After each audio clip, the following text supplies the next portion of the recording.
econômica ou uma vulnerabilidade física ali, beleza? Então, a gente analisa o caso concreto para ver se há violência de gênero. Violência de gênero. Então, pessoal, se eu possa ser que eu não incida a Lei Maria da Penha, mas eu tipifico aqui no 129, parágrafo 9º, que é a lesão corporal que decorre no ambiente familiar. Tranquilo? Que ela ocorra no ambiente familiar. Entretanto, para a corrente majoritária, jamais poderá ser aplicada a Lei Maria da Penha contra o sujeito passivo do sexo masculino. Que a gente já falou, a maioria entende que o homem pode ser vítima de violência doméstica, mas não podemos aplicar a Lei Maria da Penha em relação a ele. Então, se a violência for lesão corporal no âmbito doméstico, eu posso aplicar aqui a violência doméstica, ou seja, eu posso ter um homem ali que foi agredido, né? Nesse caso, eu vou aplicar o 129, parágrafo 9º do CP. Então, uma mulher pode ser autuada em flagrante ali, por lesão corporal e violência doméstica, sendo a vítima o sujeito masculino, pode sim. Será lavrado flagrante delito e arbitrado de fiança. Tranquilo? Porque eu vou incidir 129, parágrafo 9º, mas eu não vou incidir a Lei Maria da Penha, não. Tranquilo? Você sabe que, como a gente já falou, eu posso aplicar a Lei Maria da Penha para sujeito homem, sim, desde que ele seja homem vulnerável. Homem vulnerável em que situação? Deficiente, idoso ou pessoa com deficiência do sexo masculino. Criança, adolescente, né? Pessoa com deficiência ou idoso. Beleza? Aqui, ó, trouxe aqui o texto do artigo 129, parágrafo 9º, que vai dizer o seguinte: se a lesão for praticada contra ascendente, descendente, irmão, cônjuge ou companheiro, ou com quem convive ou que tenha convivido, ou ainda prevalecendo o agente das relações domésticas de coabitação, hospitalidade, beleza? Então, ó, perceba a pena 3 meses a 3 anos. Como é de 3 meses a 3 anos, não cabe TCO. Beleza? Não cabe TCO. Será lavrado flagrante em sede policial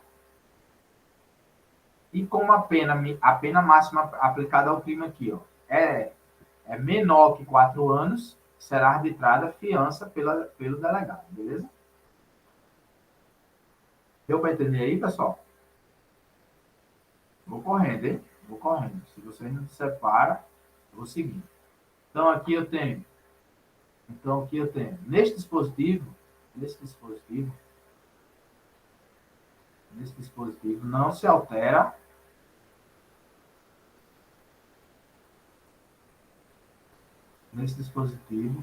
não se estabelece nenhuma referência quanto ao gênero. Então, pelo menos em tese, seja homem, seja mulher, seja homem ou mulher, aplicamos o parágrafo 9º. Se em caso o professor decida agredir seu filho, essa violência doméstica estaria sujeita ao artigo 9º, horas e dias, como é o caso do filho, não podemos aplicar a lei 11.340. Deu para entender aí?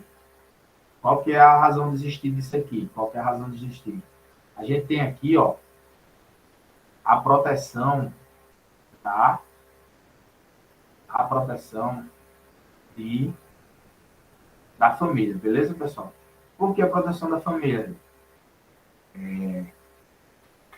Depois dessa pandemia do Covid-19, as relações no ambiente familiar, né, ela passou a ficar ainda mais frequente, né? Ou seja, todo mundo confinado e tal. E a gente falava em dois tipos de pandemia. Uma do Covid-19 e outra da violência doméstica familiar no âmbito ali na relações de parentesco.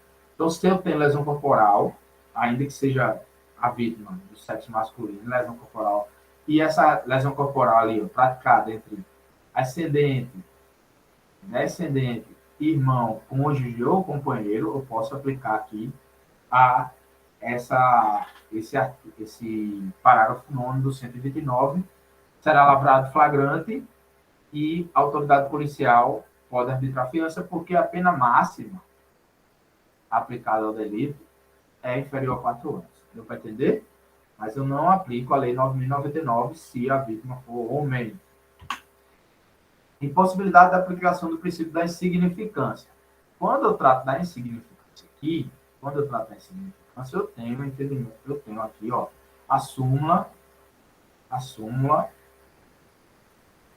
5588, 589, súmula 589 do STJ. Beleza? Se envolver violência doméstica familiar, não se aplica o princípio da insignificância. O princípio da insignificância é a tese de defesa mais comum, mais evidente, não pode ser usada como nos crimes de violência doméstica familiar. Beleza? Então, tem entendimento simulado aqui do STJ, ó, entendimento simulado, não pode ser aplicada nos casos de violência familiar. Esse princípio da insignificância aqui, ó, qual é a natureza jurídica dele? Aqui, ó, é a causa de exclusão da tipicidade material. Cuidado, pessoal, porque, ó, quando a gente fala assim, dizendo, ó, quando a gente for interpretar a Lei Maria da Penha, observe os fins sociais em que ela se destina. Tudo bem, faz interpretação teleológica, de maior proteção. Cuidado, por quê? Cuidado. Porque, como a Lei Maria da Penha, e é isso que a gente está fazendo aqui, né? Uma análise penal e processual penal dos aspectos da lei, essa análise penal e processual penal, como a gente está fazendo essa análise, e a gente está aplicando uma persecução penal em relação a um sujeito, e a gente está aplicando direito penal, a gente também precisa observar alguns pontos restritivos, né? Precisa aplicar esse direito penal aí de forma restritiva. Por quê? Eu posso estar violando direitos fundamentais também ali do investigado. E a gente vai ver uma discussão bem aprofundada em relação aqui à decretação de prisão preventiva por parte do juiz de ofício. Por quê? Apesar de se ter uma maior proteção, a doutrina majoritária vem entender que não se aplica essa prisão preventiva, ainda que no âmbito da violência doméstica familiar, de ofício, pelo juiz, porque não se aplica de ofício, porque aí eu estou violando o sistema acusatório. Tranquilo? Apesar de a Lei Maria da Penha ela trazer essa proteção da mulher, a gente precisa observar uma percepção penal que garante os direitos fundamentais do investigado. Tranquilo, pessoal? É óbvio que não podemos levar em consideração, no caso de uma violência física, apenas a gravidade da lesão. Deve-se analisar todo o contexto, e não há como negar que há um juízo de reprovabilidade muito grande em relação ao indivíduo, porque se esse sujeito estivesse em um bar, ele empurraria um homem contra a parede em uma discussão. Isso aqui, pessoal, é justamente a reflexão que o professor Renato Brasileiro faz. Ele diz assim, ó, onde passa um boi, passa uma boiada. Quando a gente começa a abrir pequenas concessões, né, se a gente entendesse que se aplica a lei ali, o princípio da insignificância nos crimes que envolvessem violência doméstica familiar, né, ele traz o exemplo seguinte, ó, quando o sujeito ele parte de uma agressão, e essa agressão, ele decide, ele podendo agir e não fazer nada, e ele prefere agredir, dessa agressão pode surgir agressões futuras e ainda com a gravidade maior. Beleza? Por isso que essa é a razão de existir e não se aplicar o princípio da insignificância nos crimes que envolvem violência doméstica familiar contra a mulher. Beleza? Dificilmente, sobretudo, se acrescentamos a isso a ideia de que quem pratica uma lesão, por menor que seja, na consequência poderá praticar algo mais grave e os números, infelizmente, demonstram isso. É isso, né? A impunidade também é um fator que pode levar à delinquência. Tranquilo? Vamos correndo. Pronto, trouxe a súmula aqui, ó.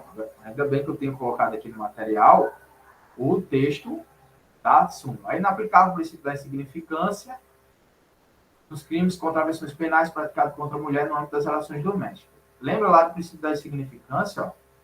Lembra lá do método mnemônico MARE, beleza? Mínima ofensividade da conduta, ausência de periculosidade social da ação, reduzidíssimo grau de reprovabilidade do comportamento e inexpressividade da lesão jurídica provocada. Presta atenção nisso aqui, que são os vetores. São também chamados de critérios objetivos. Isso aqui tem umas críticas doutrinárias, mas aí é com o professor de direito penal que eles explicam isso aqui com muito mais tranquilidade.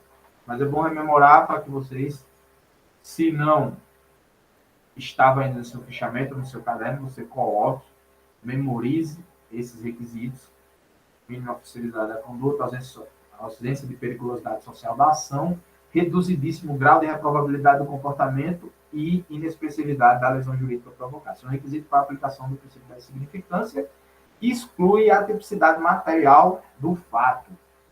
Temos a tipicidade formal e a tipicidade material. A tipicidade formal é a mera adequação do fato concreto à norma, e a tipicidade material é a efetiva lesão ao bem jurídico protegido. Beleza?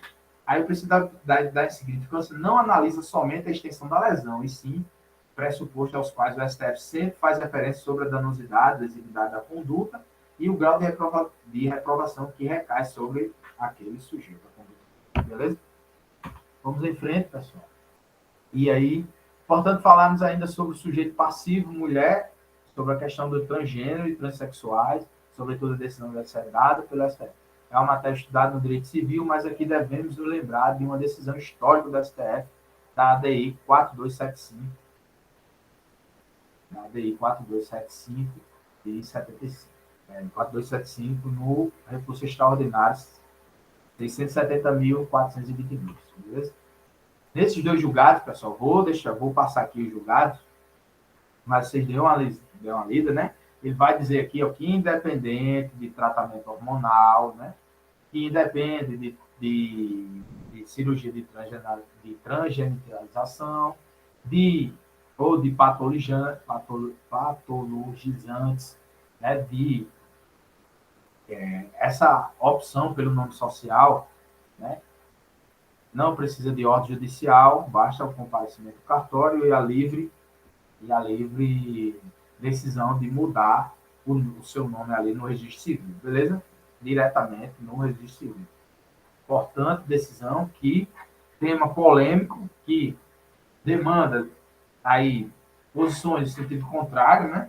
Mas foi objeto aí de longos debates e discussões na sociedade, e é importante a gente estar atento a essa jurisprudência, porque provavelmente vai estar nas nossas provas aí. Tranquilo?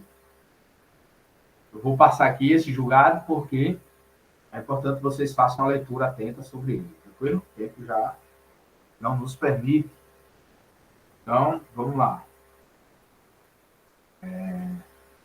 Trouxe aqui esse julgado do STJ, ressalva a competência do júri para o julgamento do crime doloso contra a vida por seu processamento até a fase de pronúncia. Poderá ser pelo juizado de violência doméstica familiar contra a mulher. Ó, esse julgado aqui, ó, crime doloso contra a vida praticado no contexto de violência da Lei Maria da Penha. Cuidado aqui. Ó. Quando a Lei Maria da Penha trouxe a previsão da criação dos juizados, eu já expliquei aqui que é diferente do GCRIM. O GCRIM está no contexto da Lei 9.099 de 95. A própria Lei Maria da Penha, ela veda a aplicação do GCRIM, beleza? Desses institutos aqui, desencarcerador e despenalizador. Como, por exemplo, a transação penal, o SUSI, a composição civil dos danos. Isso aqui não se aplica aqui na Lei Maria da Penha. Inclusive, tem a súmula 536, que é nesse sentido aqui. Ó. Não se aplica a transação penal, nem a suspensão condicional do processo, transação penal, nem o SUSI processual. Essa súmula aqui, 536 do STJ, ela vem trazer essa previsão aqui, o que não se aplica. Esses juizados aqui, pessoal, é um juizado que a Lei Maria da Penha veio trazendo essa previsão. É uma forma de se proteger e dar mais efetividade às ações envolvendo violência doméstica familiar contra a mulher. Beleza? Fica atento nisso. Por quê? Inclusive tem decisões na verdade, tem tem a Associação Nacional dos Magistrados, né? Ela questionando via ação direta de inconstitucionalidade a criação desses juizados aqui, porque, segundo essas ações direta de inconstitucionalidade, violaria ali a autonomia do Poder Judiciário legislar sobre a criação de varas especializadas. Só que, essa decisão ainda, essa DI ainda não foi julgada, mas o STF, ele entende que essa denominação aqui, dos juizados trazido pela Lei Maria da Penha, ele sugere a criação, né? Esse mandamento da lei, né? Na verdade, ele se reverbera com, na verdade, um incentivo à criação do juizado.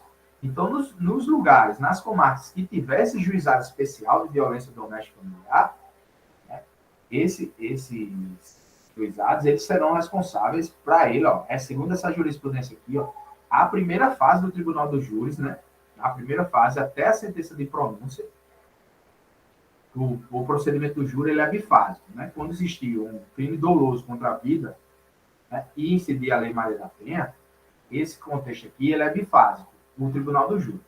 Essa primeira fase possa ser que ela ocorra aqui, ó, no âmbito dos juizados de violência doméstica, até a pronúncia, beleza? Então, pronunciou o sujeito, aí o processo vai ao Tribunal do Júri. Tranquilo? Então, a primeira fase, jurisprudência nesse sentido, ela pode correr nesses juizados de violência doméstica e familiar. Tranquilo? Que são várias especializadas. Que tem competência, inclusive, para julgar as questões cíveis, né? As questões de partilha, de divórcio, que envolva ali violência doméstica e familiar. Pode ser que a mulher ela já queira ali manejar uma ação de divórcio ou então uma ação de separação de bens.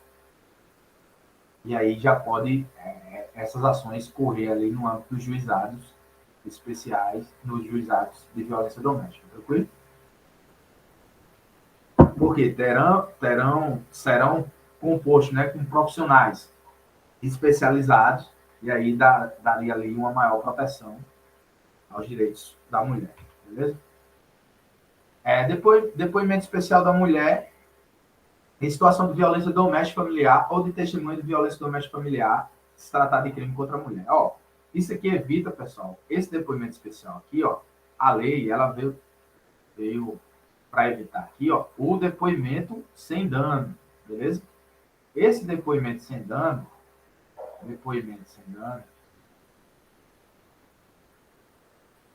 veja que é uma modificação relativamente nova, que é de 2017.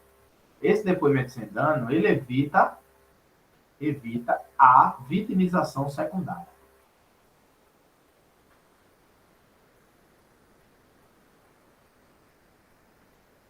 A vitimização secundária.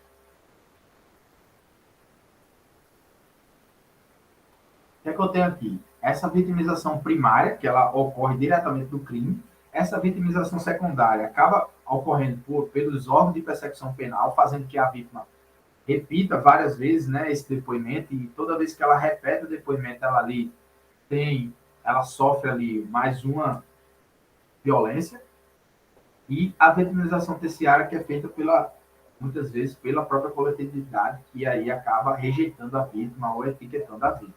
Então, esse depoimento sem dano, ele é colhido aqui, ó, como prova, como é aqui colhido uma situação de uma prova. E essa prova aqui é colhida com contraditório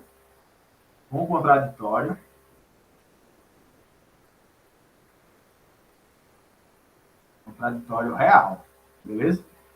Esse contraditório real, ele tem participação dialética das partes. Ou seja, como eu vou concluir aqui, vou colher essa prova uma única vez, para evitar que a vítima, toda vez que ela vá prestar um depoimento, ela seja novamente submetida àqueles transtornos